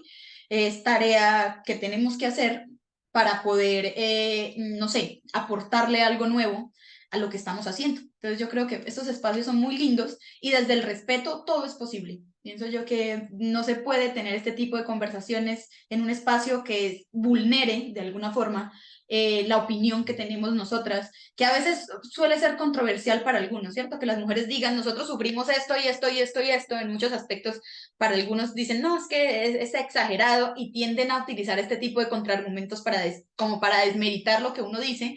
Entonces uno ya no quiere participar en los espacios en donde se siente vulnerado, revictimizado en sus opiniones, porque ¿para qué? ¿Para qué? Si puedo estar tranquila y conversar esto en espacios más sanos, ¿para qué me voy a meter en estas situaciones incómodas? Entonces me agrada mucho, ¿cierto?, encontrar de alguna forma aliados en este camino, hombres que están en su propio proceso de construcción, de entender que el sistema no solo lastima a las mujeres, sino que también lastima profundamente a los hombres, y que es momento de que acepten que el sistema patriarcal y la lucha feminista no es en contra de los hombres, es en contra del sistema, que también los oprime, que también los lastima y que los lleva a actuar de la forma en la que lo hacen, de forma tan violenta y tan agresiva con nosotros. Entonces esto es como una lucha dual que hay que dar y que el feminismo ha adelantado mucho, afortunadamente, para hombres y para mujeres. Bueno, yo creo que Ismael, si tú quieres agarrar el momento de expresarnos un poco de tu texto, de Cueva, que es una historia muy chévere, entonces adelante, el espacio es tuyo. Muy bien, muchas gracias. Sí, hablando precisamente de esta historia de la cueva, yo me baso principalmente, como bien mencioné, bueno, el objetivo que nos comentaba David cuando fue el taller era eh, tomar una historia tradicional de nosotros vivimos, convertirlo en una historia de terror. Yo originalmente iba a entrar a este taller con otra historia que estaba escribiendo, pero después se me hizo muy interesante esta parte y pensando y buscando encontré o recordé más bien esta historia que me contaba mi abuelito, a quien por cierto le mando un gran saludo. Este, y bueno, ¿Cuál era mi objetivo con esto? Precisamente retomando un punto que ustedes mencionaron hace un momento, es el cómo las historias de zombies, de aliens, de demonios, las grandes catástrofes parecieran siempre ocurrir en Estados Unidos, bueno, en alguna zona de América o en alguna zona de Europa. Y como que Latinoamérica siempre estamos dejados de lado y como que estamos ahí celebrando cuando llega a ocurrir una leve mención de nuestro país o de nuestro territorio. Decimos, wow, salimos de tal película, ¿no? Entonces yo me quedé pensando mucho en esto y dije, ¿qué tal que esta vez traemos el origen del problema, el origen del mal, a una zona acá en Latinoamérica, ¿no? Que es precisamente como comienza esta historia. Mi objetivo con esto era darle un pequeño giro a lo que nosotros conocemos, pues como una leyenda en la cual hay un tesoro, es lo que yo les mencionaba al principio, hay un tesoro oculto en una cueva por ahí. Sí, precisamente por eso la ilustración es como este tesoro, este cofre del tesoro, una ilustración que nos hizo el favor Obdulia, le quedó genial, la amé, en serio. Es un gran trabajo, muchísimas gracias, Obdulia. Este, ¿Y por qué es un cofre de un tesoro? Bueno, porque yo traté de que esta historia, la verdad, tuve que resumir bastante, porque pues en mi inexperiencia empecé escribiendo y me fui así de lleno a escribir muchísimas páginas y David se sentó conmigo y me dijo, no, mira, hay que resumir esto porque está muy larga la historia, hay que resumirla. Te lo agradezco muchísimo porque me ayudó a centrarme y a ver cuáles son los errores que yo tenía. Eh, entonces, mi objetivo era con esto hablar un poquito, no solo sobre el monstruo en sí. En el taller trabajamos un punto que era no generar terror por terror, o sea, que no sea solamente el miedo porque sí, sino que haya una historia detrás un poco más profunda, que fue precisamente el giro que yo intenté darle al cuento. Ya quienes lo hayan leído me dirán si logré hacerlo o no. Pero sin perder esa misma inspiración que yo tenía, que era en Lovecraft y el horror cósmico, el miedo que sentimos los seres humanos, lo que más tenía ganas de contar era el miedo que sentimos los seres humanos a aquello desconocido, pero no solamente a algo desconocido que esté dentro de nuestra mente, sino algo desconocido, un peligro muy real, muy latente que esté ahí, eh, y que venga desde algún lugar del universo que nosotros no sabemos en dónde está, porque creo que eso es un miedo que no se explora tanto actualmente, como que las personas, no sé si es idea mía, déjenme, a ver si que dejen su opinión ahí en los comentarios. Creo que las personas últimamente hemos dado muy por hecho que estamos preparados para cualquier tipo de catástrofe que se venga, ¿no? El COVID vino a demostrarnos que no es así, pero, por ejemplo, ¿qué pasaría si de un momento a otro eh, un gran meteorito se acercara a la Tierra? No podemos luchar contra ese tipo de fuerzas. No se puede luchar contra las fuerzas del universo realmente, contra aquellas fuerzas a las cuales la cultura, nuestras leyes, nuestros temores, nuestra tecnología le es completamente indiferente, porque son fuerzas propias del universo. Por ejemplo, los humanos no podríamos dialogar con un agujero negro. No puedes luchar contra un agujero negro. Si lo detectas a tiempo y está en tus posibilidades, hablando que está en la ficción, te mueves, huyes de él, no lo enfrentas. A ese tipo de miedo es al cual yo me estaba refiriendo. Ahora, ¿qué pasa si ese miedo que viene desde un lugar recóndito en el universo se aproxima hacia nosotros y viene directamente hacia acá? Y ya no podemos evitar esa confrontación. ¿Qué pasaría si precisamente estas leyendas de la cultura folclórica de México estuviesen basadas en algo muy real? ¿Qué tal si todos esos demonios, fantasmas que nosotros conocemos como pues seres de ultratumba no fuesen como tal seres de ultratumba, sino seres muy reales que están ahí, que escapan a la capacidad de comprensión humana y que nos acechan? Y esto fue en lo que yo me basé en mi historia. Bueno, quienes ya la leyeron sabrán cuál es el final que yo le di, que es el final de la historia del protagonista, pero es el inicio precisamente de una gran catástrofe que se gestó aquí en México, en un lugar completamente oculto y recóndito que nadie se esperaría, lejos completamente de las grandes armas de los norteamericanos, lejos de la gran tecnología europea. Lejos de todo, se gestó este mal aquí en México y nos convertimos en tristes protagonistas de una catástrofe que a la larga va a acabar completamente con la sociedad, ¿no? Este fue el giro que yo pretendí darle a una historia, tomar esta historia que con mucho cariño nos contaba mi abuelito y expandirla a algo muchísimo más. Y sin dejar precisamente esta influencia que yo les comentaba un poquito de Lovecraft, pero dándole este giro a lo latinoamericano. Que ya no se sienta ajeno precisamente a nosotros, sino que se sienta como una historia que el día de mañana pudieses contarle a tus nietos y que sintiesen ese miedo que yo sentí cuando mi abuelito me contaba su propia versión de la historia hace ya 15 años. Bueno, a mí ya me convenciste con que era una historia latinoamericana desde que empezaste en un inicio a contarnos que era una historia que se retoma de la tradición oral. ¿Cierto? A mí mi abuelo me contó esto y algo pasa, mi abuelo está enfermo, algo está sucediendo con él, algo lo acecha, no sabemos qué es, y aparte lo pones como muy en lo moderno, aparte el muchacho es youtuber, quiere grabar, quieren encontrar evidencia, ¿cierto? Eso es muy de aquí y muy de perseguir esta idea de que hay un tesoro, que es lo prohibido, pero al mismo tiempo lo que da miedo sí será real, siempre estamos como en el velo ¿cierto? Aquí es como, para nosotros es muy real lo que ocurre tras este velo del más allá, de lo más tenebroso, y entonces vas jugando como con esa sensación de que es algo demoníaco y paranormal, un mal oculto ahí, pero aún así está ese deseo de irlo a explorar y es como esa dualidad de sentimientos que lo propones desde una historia que le contaba el abuelo. Eso a mí me encantó. Yo partiendo por ahí porque siento que todos en algún momento hemos sido ese niño que escuchó al papá, a la mamá contar historias tal vez para educarlo aún. Siento yo que esas historias de el mal que está allá afuera y del que debes escapar era para decirle, usted tiene que ser una persona recta, usted no puede andar por allá dando papaya, como decimos aquí en Colombia, de que algo malo le pase, era la forma de educarlo a uno a través del miedo que digo, pues si como latinoamericanos no contamos desde el miedo, ¿cómo lo vamos a hacer si las canciones de cuna acá, duérmete niño, duérmete ya que viene el coco y te comerá? ¿Cierto? Si uno no está aterrado desde el momento en el que nace y lo acunan con una historia de terror del coco, que va a venir por usted si no se duerme, ¿cierto? En la noche. Esas eran las estrategias de los papás para mantenerlo a uno tranquilito. Entonces creo que a partir de todos estos sentimientos construyes y luego se empieza a volver como inmenso, como ese miedo que contabas ahorita. Por ejemplo, mi miedo, cuando yo siento miedo del hecho de pensar que estoy en un pequeño terrón de tierra y agua que viaja por el espacio sin nada que lo contenga, está parado en medio de la nada.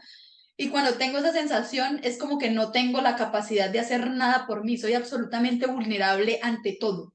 ¿Sí? Estás flotando, literal, estamos flotando en medio de, somos como una pelusa que viaja, así como cuando uno ve el sol que atraviesa una ventana y ve uno esas pelucitas flotando, eso somos, por ahí, en un lugar extraño, en medio de un montón de cosas. Esas sensaciones, sí logras hacerlo de como, hay algo más grande que yo, es como cuando uno se enfrenta al mar.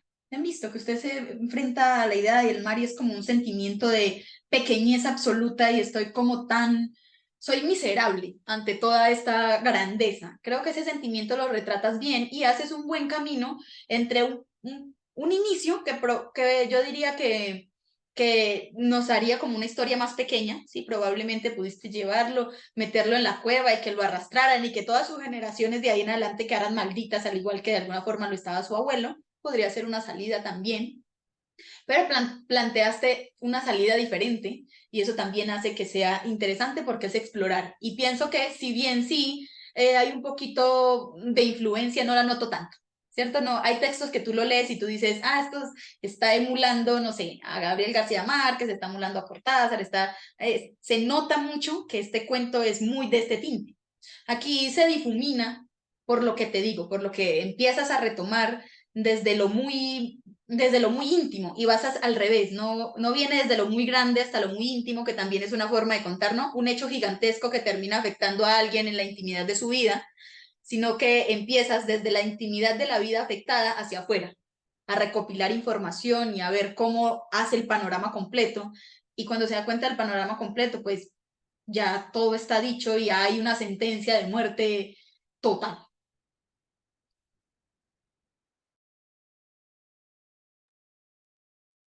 Ok, Ismael, bueno, a mí sí me gustó mucho tu cuento. Me gusta, como dice ella, esta combinación de lo tradicional con lo moderno, ¿no? Lo tradicional basándote en lo que es el abuelo, ahora sí el ambiente, se me hace muy de Horacio Quiroga también, siento que sí retomas también, me gusta mucho, pero también sacas este lado moderno, ¿no? De que es youtuber, de que él, bueno, quiere ir a grabar, quiere, o sea, como que está en otra onda y el abuelo como que en esta cuestión, ¿no? De que él está asustado y el otro, como incluso, ¿no? Por ahí le dice, no, pues debe de ser algún animal no clasificado o algo así, ¿no? Que como que no creyéndola. A mí sí me gustó mucho el final porque si bien tu historia ahorita se basa en lo que es el abuelo y este chico, al final lo dejas como que a cualquiera que entre a la cueva nos puede pasar eso, ¿no? Entonces yo creo que ahí como que sí agarraste bien lo que es este final, de que se queda, de que ya anda el diablo ahí, o sea, ya, todos nos tenemos que cuidar, ¿no? Y más si vas a esa cueva. Creo que tu final me gustó mucho, porque pues sí te deja así como que me puede pasar a mí o le puede pasar a cualquiera. Entonces creo que sí, las descripciones también que lograste también me agradaron mucho, sobre todo cuando describes, ¿no? Al demonio, incluso se ve en el dibujo esta descripción que haces, ¿no? De que sus dedos, delgados, que parecen garras, como que esto, me gustaba mucho tu descripción y más con el dibujo que logró Obdulia, creo que atrapa mucho tu cuento. Pero sí, me gustó mucho, felicidades.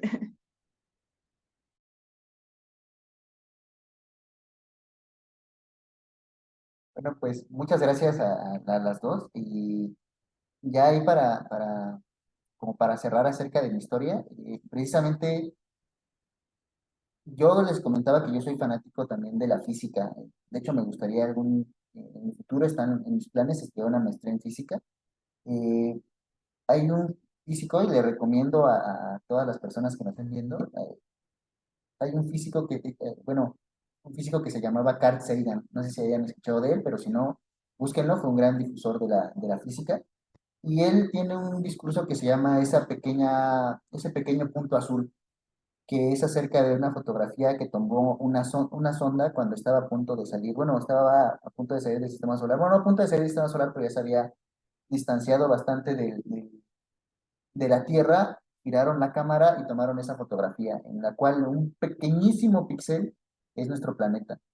Y precisamente en este discurso que hace Carl Sagan menciona acerca de eso, ¿no? Cómo nosotros somos un pequeño punto suspendido en un espacio inmenso, posiblemente infinito, y cómo nos hace sentir eso, tanto para bien como para mal. De alguna manera, cuando uno lo piensa de forma más centrada, te da un pequeño sentimiento de invalidez ante lo que hay allá afuera. Yo creo que la física y la astronomía principalmente son un gran ejercicio de humildad también, para mostrarnos en realidad cuál es nuestro lugar en el universo y cómo deberíamos de tomarnos a nosotros mismos como seres con cierta humildad, dejando un poquito de lado todas estas problemáticas que tenemos. Yo creo que si nos pusiésemos a analizar un poquito más las cosas, tendríamos que ser un poco más humildes, considerando la posición que tenemos realmente en el universo, que no somos ni siquiera el centro de nuestro propio sistema solar. Entonces, dentro del universo, realmente somos diminutos. Y creo que ese es el miedo que yo trataba de transmitir. Muchas gracias por leer mi historia y muchas gracias a todos ahí en el público también a los que nos lo hayan leído. Ahí déjenme sus comentarios, por favor. Todas las opiniones son válidas y tomadas en cuenta para mejorar. Gracias. Me encanta que menciones a Carl Sagan porque precisamente mi trauma de saber que estoy abandonada en el universo viene precisamente de él. Cuando yo estuve viendo ese capítulo que creo que era en Cosmos, no sé, ¿cierto? Yo la primera vez que tuve esa sensación de miedo es porque me puse a pensar que todos en el planeta estábamos patas para arriba. Es decir, que no estamos así, parados, sino que estamos así. Que si llega a dejar de existir la fuerza de gravedad, caemos hacia arriba, o sea, caemos hacia el universo. hacia afuera. Y eso me perturbaba mucho y terminó de convertirse en una perturbación más grande con ese reportaje El Pequeño Punto, que está ahí navegando en el universo absolutamente inmenso. Y yo digo, creo que fue la primera vez que tuve una sensación de no vale la pena existir realmente, ni preocuparme por los problemas tan pendejos que tengo en mi vida cotidiana. Yo preocupada por un montón de cosas cuando somos un polvo que viaja por ahí. Ahí empezaron mis miedos con esa idea de que el universo vasto es horrible. Entonces, me encanta que lo hayas traído a colación porque es un difusor de la ciencia eh, que hizo muchísimo y aparte narra súper genial y entonces es muy agradable. Recomendado. Bueno, yo creo que llegó mi turno y como estamos agarrados del tiempo, pues voy a hacerlo hacia la carrerita, ¿no? Mi texto es el último texto del libro, me pusieron hasta el final. Obdulia también hizo una hermosa interpretación de mi texto acá. Se llama Moan. Moan es una figura mitológica del Magdalena Medio, acá en Colombia. El Magdalena es un río muy grande que atraviesa gran parte de Colombia y hay muchas ciudades que son de ribera, están ahí al borde de, y en todas estas se comparte el mito de que hay un anciano que cuida del río. Se llama el Moan, es un protector del río y los pescadores le tienen muchísimo respeto y muchísimo miedo, ¿cierto? Le dejan tabaco y le dejan aguardiente a la orilla del río como ofrenda para poder navegar por él y pescar sin problemas porque es como un protector de la fauna. Pero también tras la idea de este Moan está la idea de que le gusta secuestrar muchachas. Sí, entonces las muchachas que se pierden a la orilla del río, que no aparecen o que aparecen tiempo después, se asocian con el hecho de que el Moan se las llevó como parte de intercambio, ¿no? Se las llevaba a una cueva y allá tenía, bueno, las abusaba, básicamente. Entonces, mi idea surge de hacer una denuncia porque el Magdalena Medio es muy crédulo en ese sentido. Si alguien encontraba a una muchacha desorientada a la orilla del río, no pensaba en alguien le hizo algo malo, sino las niñas deben cuidarse de estar en la orilla del río porque está el Moan. Y ahí surge la idea de crear esta historia en donde un violador en serie se viste y habita la identidad del Moan a la orilla del río y aprovecha para durante más de 30 años violar niñas bajo este disfraz.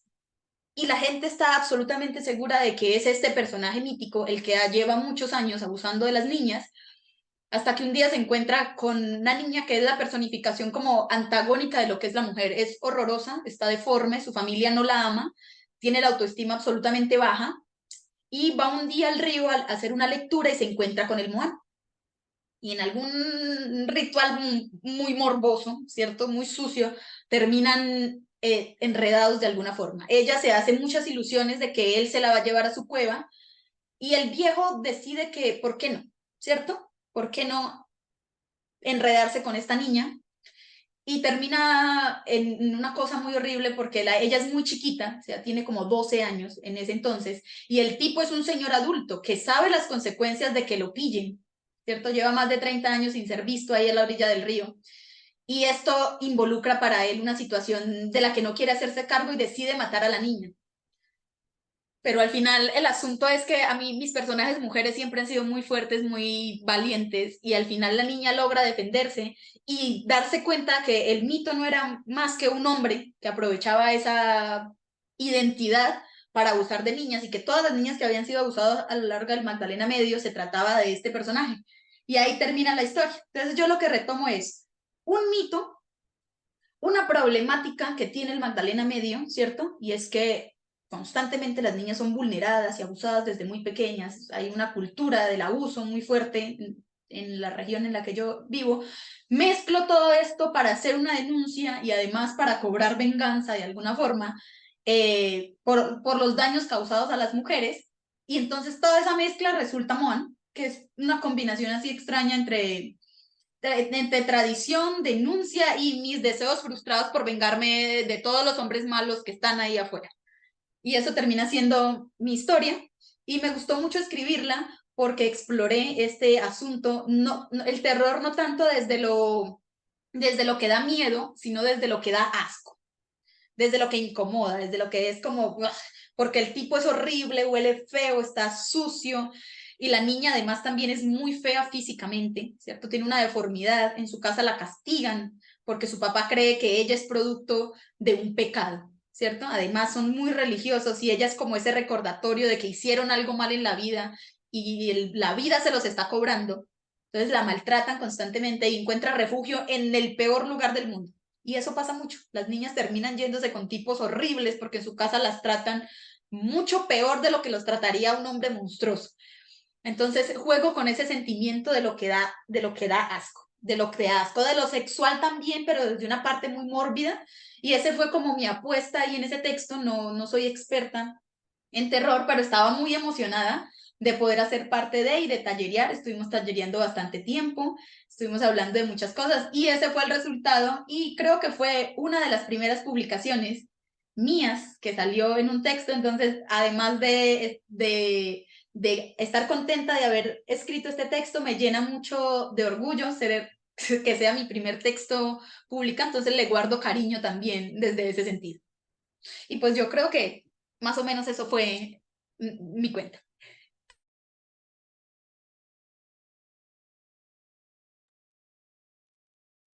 Ok, sí, de hecho, bueno, a mí el terror que vi en tu cuento, que me dije, no, o sea, qué horrible, es la familia, más que el Moan y la experiencia, ¿no?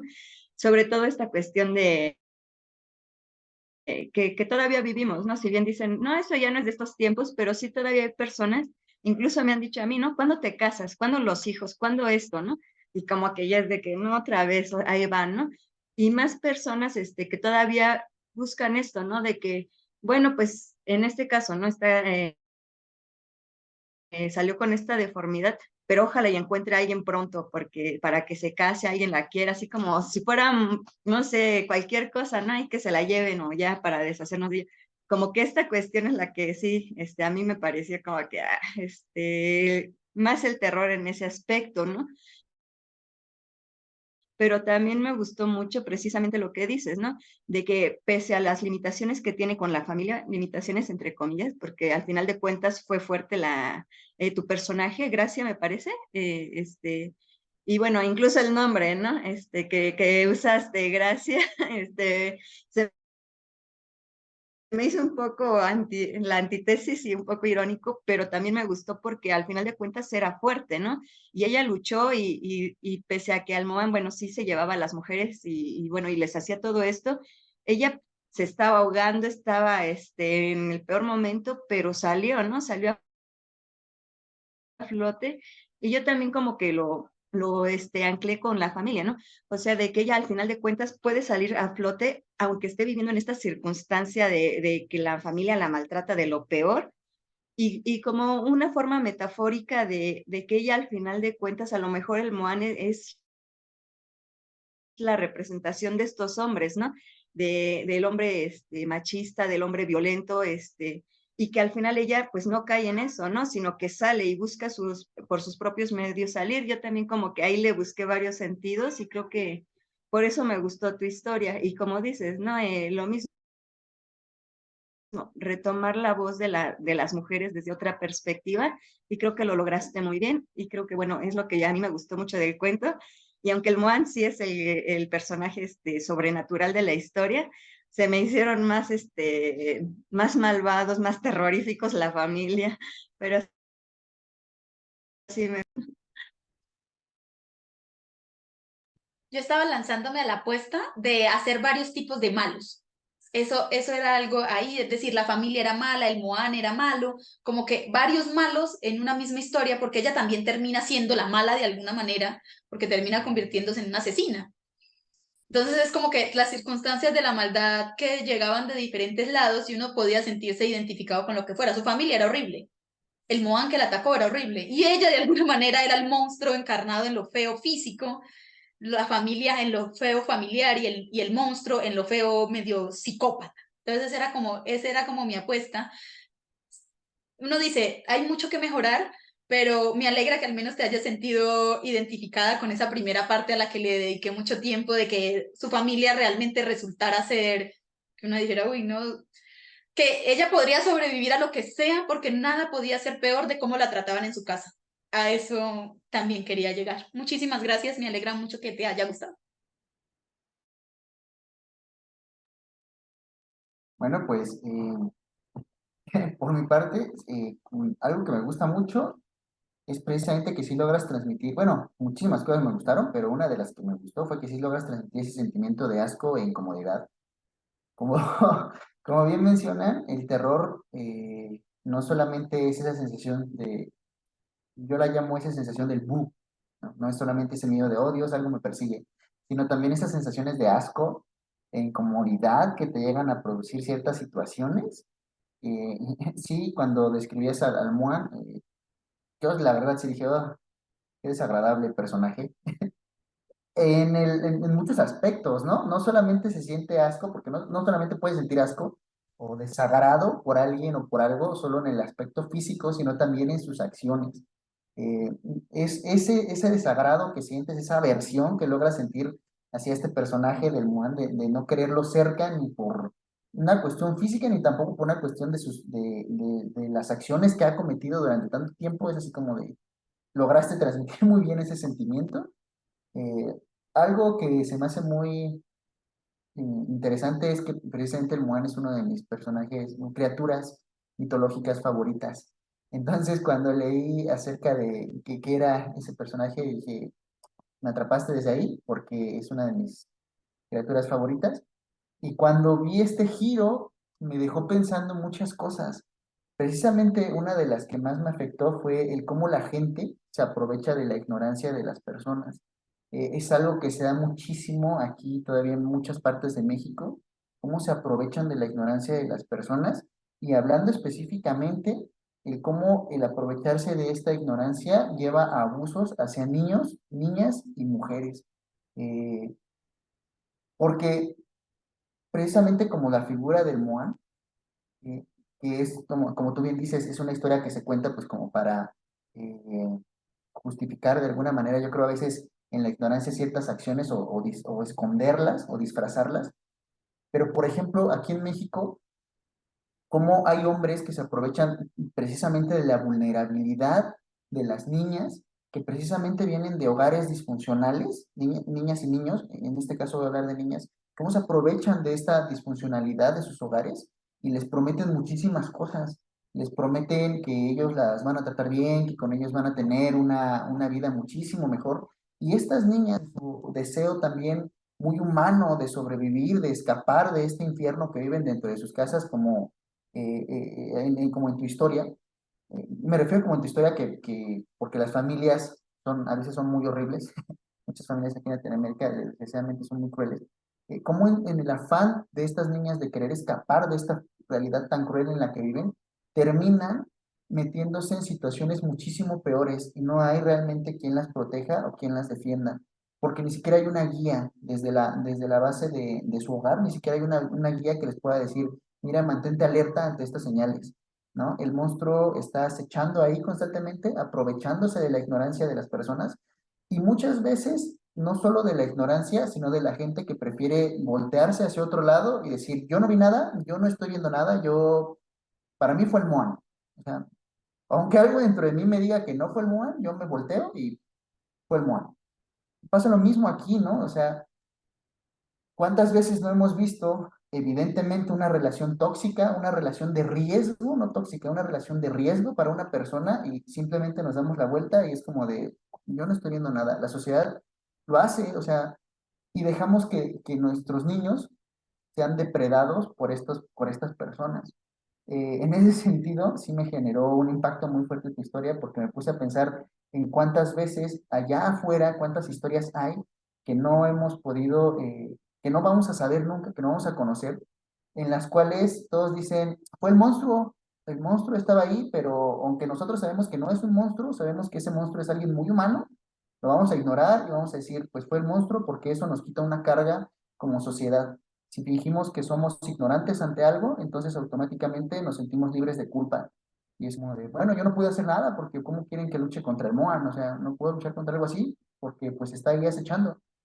¿Y cuál es la realidad? Que detrás de este monstruo había alguien muy humano que estaba haciendo daño de forma muy consciente.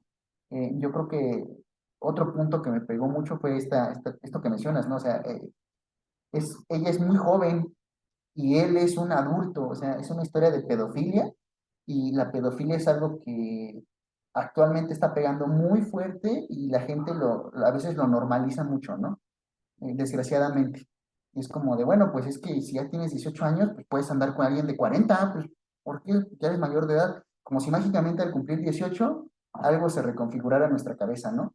Eh, pero bueno, tu historia me encantó muchísimo, me atrapó y muchas felicidades.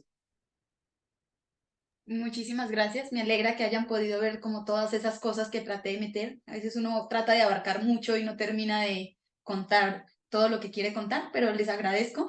Me sentí muy especial el día de hoy, no solamente por el hecho de poder entrevistarlos, sino también sentirme entrevistada por ustedes y leída por ustedes, porque también de eso se trata. Y yo creo que hasta el momento me agradó mucho todo el espacio, les agradezco por estar aquí. Yo creo que de mi parte doy por finalizado el encuentro. Si quieren decir algo más, si quieren compartir algo más, el espacio es todo de ustedes. Esto también es un espacio de promoción, como les digo. Entonces, si quieren compartir sus redes sociales o espacios en los que escriban, textos que tengan, el momento es ahora.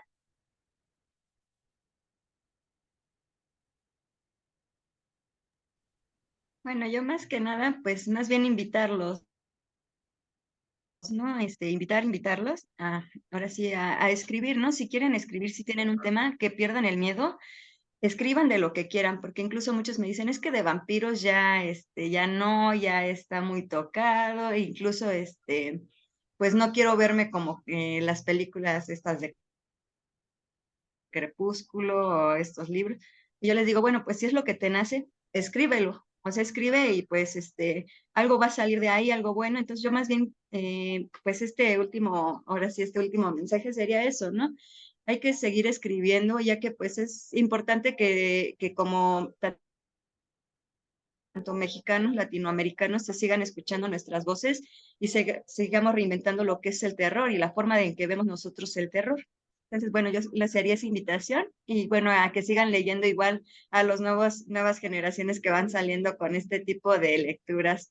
Y no solo en el terror, pueden ahora sí leer de todo.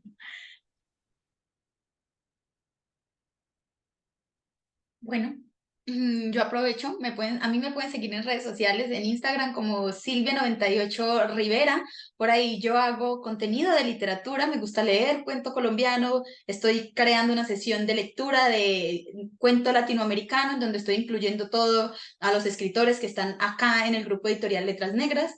Me gusta hacer contenido audiovisual porque soy muy amante de las escénicas, así que por ahí me pueden seguir en Instagram, también me pueden seguir en TikTok como Silvia Rivera. Ahí también subo contenido variadito. Y a través de la página del Grupo Editorial Letras Negras, www.grupoeditorialletrasnegras.co, pueden encontrar la página oficial, encontrar este libro, lo pueden pedir y pues leernos un poquito.